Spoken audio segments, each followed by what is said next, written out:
नमस्कार दोस्तों इस वीडियो में आपको हनुमान जयंती के बारे में बताएंगे। जयंती जन्मोत्सव में क्या अंतर है यह बताएंगे। साथ ही हनुमान के जन्म से जुड़ी हुई कुछ रोचक कथाओं के बारे में आपको बताएंगे और ये भी बताएंगे कि मारुत नंदन का नाम हनुमान जी किस तरह से पड़ा। दरअसल जयंती और जन्मोत्सव शब्द जन्म दिवस मनाने के लिए ही है, लेकिन जयंती का प्रयोग ऐसे व्यक्ति के लिए किया जाता है जो संसार में जीवित नहीं है और जिस दिन उसका जन्म हुआ था उस दिन उसका जन्मदिन मनाया जाए तब उसे जयंती कहा जाएगा।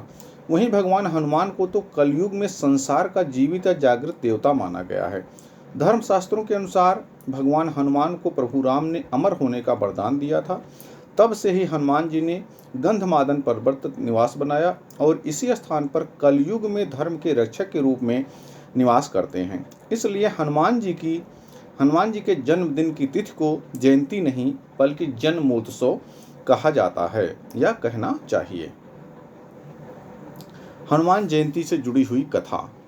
हनुमान जी को केसरी नंदन और आंजनेय पुत्र कहा जाता है। वहीं दूसरी मान्यता के अनुसार इन्हें हनुमान जी के जन्म के पीछे पवन देव का भी योगदान था, इसलिए वे पवन पुत्र भी कहलाए। पौराणिक कथा के अनुसार त्रेता युग में राजा दशरथ ने पुत्र प्राप्ति के लिए एक हवन किया। हवन समाप्ति के बाद गुरुदेव ने प्रसाद की खीर राजा दशरथ की तीनों रानियों कौशल्या, सुभद्रा और कैकेयी को बांट दिया। उस समय खीर का थोड़ा सा हिस्सा एक पक्षी ले गया। उड़ते उड़ते वह पक्षी देवी अंजना के आश्रम चला गया। यहाँ माता अंजना तपस्या कर रही थी। उसी दौरान पक्षी के मुंह से खीर माता अंजना के हाथ में गिर गया। देवी ने उसे भोलेनाथ का प्रसाद मानकर ग्रहण कर लिया। इस प्रसाद के प्रभाव और ईश्वर की कृपा से माता अंजना ने शिव के अवतार बाल हनुमान को जन्म दिया। उस दिन चैत्र मास के शुक्ल पक्ष की पूर्णिमा तिथि थी। पंडित संजय उपाध्याय ने बताया है कि चैत्र पूर्णिमा पर हनुमान जयंती मनाने के पीछे की एक और कथा है। एक बार हनुमान जी सूर्य को फल समझकर निकल गए थे। उस वक्त जब हाहाकार मचा तो इंद्र ने अपने ब्रज से प्रहार कर दिया। हनुमान जी अचेत हो गए। इससे पवन देव नाराज हो गए और पूरे संसार की वायु रोक दी, जिससे सभी लोग घबरा गए। सभी देवी देवताओं ने उन्हें मनाया और हनुमान जी को नया जीवन देकर उन्हें अनेक वरदान दिए। यह समय चैत्र मास की पूर्णिमा तिथि थी। इसी वजह से चैत्र मास की पूर्णिमा तिथि को इनका जन्मदिन मनाया जाता है। वाल्मीकि रामायण में भी ये उल्लेख मिलता है कि कार्तिक शुक्ल पक्ष की चतुर्दशी तिथि को मेष लग्न और स्वाति नक्षत्र में मंगलवार के दिन माता अंजनी के कोख से हनुमान जी का जन्म हुआ था। वाल्मीकि रामायण के अलावा गीता प्रेस की कुछ पुस्तकों में भी इसका उल्लेख मिलता है। एक तो चैत्र माह में है और दूसरा कार्तिक माह में। वहीं दूसरी हनुमान जयंती दिवाली के दिन या उसके एक दिन पहले मनाई जाती है। मान्यता है कि इस दिन माता सीता ने हनुमान जी के समर्पण और भक्ति भाव को देखकर उन्हें अमरता का वरदान दिया था, इसलिए दिवाली या उससे एक दिन पहले दूसरी हनुमान जयंती मनाई जाती है। अब आइए एक और कथा जानते हैं। हनुमान जी के पिता सुमेर पर्वत के वानर राज राजा केसरी थे और माता अंजनी थी। हनुमान जी को पवन पुत्र के नाम से भी जाना जाता है और उनके पिता वायुदेव भी माने जाते हैं। राजस्थान के सालासर व मेहदीपुर धाम में इनके विशाल एवं भव्य मंदिर हैं। पुंजिक स्थली देवराज इंद्र की सभा में एक अप्सरा थी।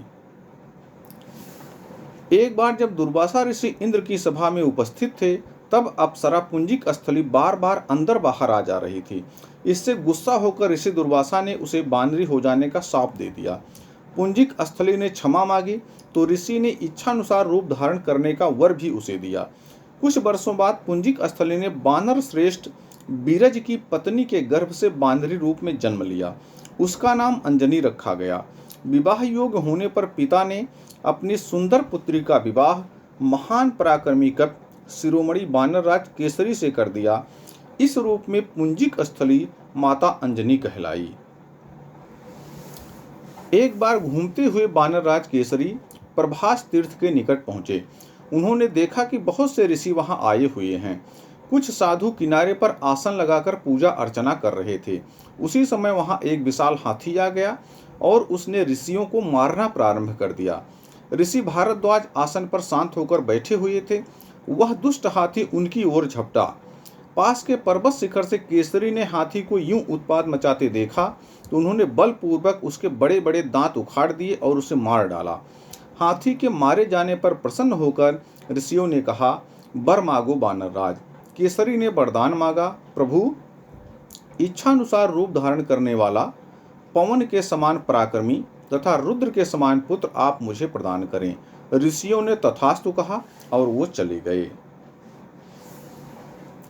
एक दिन माता अंजनी मानव रूप धारण कर पर्वत के शिखर पर जा रही थी।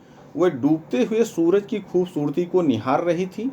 अचानक तेज हवाएं चलने लगी और उनका वस्त्र कुछ उड़ सा गया। उन्होंने चारों तरफ देखा, लेकिन आसपास के वृक्ष के पत्ते नहीं हिल रहे थे। उन्होंने विचार किया कि कोई राक्षस अदृश्य होकर धृष्टता कर रहा है। अतः वह जोर से बोली, कौन दुष्ट मुझ पतिपारायण स्त्री का अपमान करने की चेष्टा करता है। तभी अचानक पवनदेव प्रकट हो गए और बोले, देवी क्रोध न करें और मुझे क्षमा करें। आपके पति को ऋषियों ने मेरे समान पराक्रमी पुत्र होने का वरदान दिया है। उन्हीं महात्माओं के वचनों से विवश होकर मैंने आपके शरीर का स्पर्श किया है। मेरे अंश से आपको एक महातेजस्वी बालक प्राप्त होगा। उन्होंने आगे कहा, भगवान रुद्र मेरे स्पर्श द्वारा आप में प्रविष्ट हुए हैं, वही आपके पुत्र के रूप में प्रकट होंगे। वानरराज केसरी के क्षेत्र में भगवान रुद्र ने स्वयं अवतार धारण किया।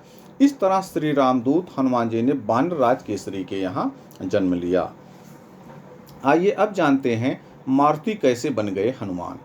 पौराणिक कथाओं के मुताबिक वानरराज केसरी और मां अंजनी के घर जन्मे मारुति बचपन से ही बहुत नटखट और शक्तिशाली थे। जब वे बहुत छोटे थे तो एक दिन उन्हें जोरों की भूख लगी। उस वक्त वह एक पेड़ के नीचे बैठे थे। जब उन्होंने ऊपर देखा तो उन्हें पेड़ की आड़ में एक लाल फल जैसा दिखाई दिया। मारुति को उस वक्त तेज भूख लगी हुई थी, इसलिए वे उस फल को खाने के लिए हवा में उड़ना शुरू हो गए और आखिरकार उस फल को निगल लिया। इसके साथ ही पूरे ब्रह्मांड में अंधेरा छा गया। असल में मारुति ने जिसे फल समझकर खाया था वे स्वयं सूर्यदेव थे। सभी देवी देवताओं ने मारुति से सूरज को बाहर उगलने की विनती की, लेकिन बाल हठ पर अड़े मारुति ने उनकी कोई बात नहीं मानी। इसके बाद देवराज इंद्र ने गुस्से में अपना ब्रज उठाया और मारुति पर प्रहार कर दिया। उस प्रहार से उनकी हनु यानी थोड़ी थोड़ा टूट गई, जिसके बाद से उनका नाम हनुमान पड़ गया।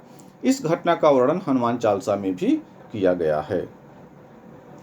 इस प्रकार से दोस्तों ये हनुमान चालीसा, हनुमान जयंती के ऊपर एक छोटी सी जानकारी थी।